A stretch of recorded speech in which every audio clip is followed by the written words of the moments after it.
Thursday, and this is going to be a product review section. So I'm going to show you all the brand new things that North Kiteboarding has come out with. It's pretty exciting, got a lot of product images to show you, so buckle your seatbelts, enjoy the ride. See you in a second.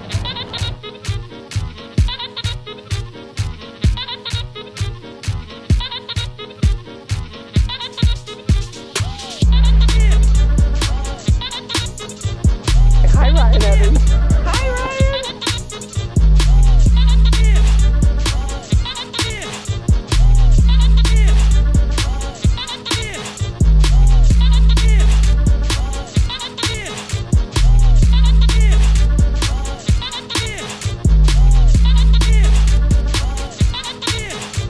Affirming the tea.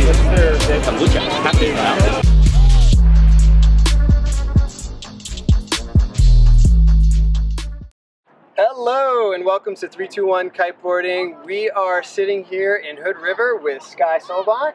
Awesome. I'm Roman Sivan, and get ready because we're about to see some really cool stuff coming from North Kiteboarding. Sky, there's a lot of new stuff. Yep. North Kiteboarding's always been known for its tech. Yeah. What's new in some of their kite models? Well, we've been doing a lot of work this year. We've made some pretty significant changes to a few of the kites. We've got a couple of them here behind us. Maybe we'll start with this first one, the Rebel. Sounds good. Let's bring it up. All right, so this is the Rebel for 2018. The Rebel, as everyone knows, has always traditionally been a 5-line kite, a loaded 5th line. We've now introduced it for the first time ever on 4 lines this year, so it now flies exclusively on 4 lines. That is awesome. Now we know that North has always had 4-line options for all their other kites with 5-line availability. Yeah. And so I know they probably perfected 4-line, but I know a lot of my Rebel riders are going to say, hey, 5 lines was the way to go. Convince me that this is going to be the key.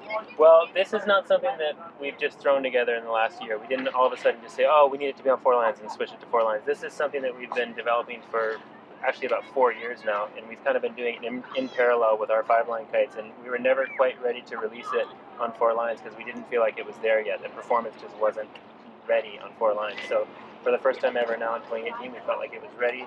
It does all the same things basically that it does on 5 lines, so a loyal Rebel rider who's always ridden 5-line Rebels and loves all the great things about the Rebel, like the direct steering, the real short bar stroke, and quick beat power, is going to love this 4-line kite because it still does all the same things the 5-line did and has the same handling.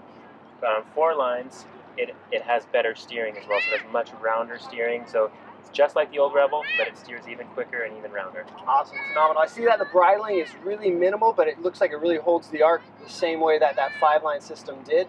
Can this build still be flown in a 5-line? You can still fly it on 5 lines. The only difference is that the 5th line is not loaded when you're flying it, so you have a little bit of slack on. It doesn't have to have the 5-line to be flown. You can fly it on 4 lines. It's going to have all the rigidity that the 5-line option used to have, except now you have the simplicity of just having to lock out 4 lines. Perfect. So you can still have all that 5-line safety that everybody's used to and loves.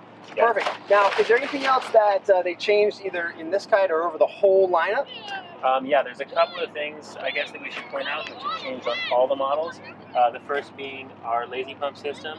We now have a maxi flow system here, which basically means that we've increased the diameter of this tubing from 6 millimeters to 9 millimeters. Not a revolutionary change. You're not really going to notice anything when you pump up the kite, but where you will notice a big difference is when you inflate your kite, you can get the air out of the struts a lot quicker, so it's going to make packing up a lot easier. That's absolutely perfect. The other big change is that we're now using a new cloth. It's called Trinity TX. Okay. Of course, everyone knows the D2 fabric that we've been using. Right. We had the D2 was 2 threads running one direction, 2 the other way. With the Trinity, we now have 2 threads running one way, 3 threads running the other way. Some people might think, oh, you know, just a marketing thing. Well, actually, it's pretty cool the way we're doing it. We're orienting the 2 threads going from front to back, which still allows the kite to have this really nice flexibility, which helps it with the steering. But we're running the 3-thread direction from tip to tip. Perfect. That helps keep the arc of the kite really stable and really stiff in that direction. That's where you want that stiffness. Okay. Also, if you think about whenever you see a kite tomahawk into the water and hits the water and rips, which direction does it rip? It always rips front to back. Exactly. So if you have the 3 threads running this way, that's where it's most tear resistant. So it also helps a lot for durability in that sense. Perfect. So it sounds like they did a lot of research into not just adding more fibers, but making those fibers work better. Exactly. Yeah. We didn't just add more threads and go, oh, it's we did it kind of in a scientific way where we tested it in both directions. We actually tested a lot of different cloths with different thread counts and ended up on this one. It's only about 1% heavier than the D2 fabric, so you don't really have any weight gain, but you have a significant difference in durability. Excellent. Now, who is the Rebel for? The now, Rebel, especially. The Rebel, the target rider for the Rebel is the same as it's always been. It's high performance free riding. So this is for the guy who wants to ride, normally on a twin tip. You can also ride on a surfboard and go in, especially now where the turning is a little bit better. You can actually ride this on a surfboard and ride waves and have a lot of fun. But it's for the guy who wants to go out, powered up, and boost over the moon, and just have the most high performance free ride kite available in the market. Awesome. So still a super stable kite, great hang time, phenomenal jump. Exactly. Sound right? Yeah. Now, you mentioned waves. We love waves. We've got lots of them. So we've got a kite back here that's meant for waves. Let's look at it. Let's check it out.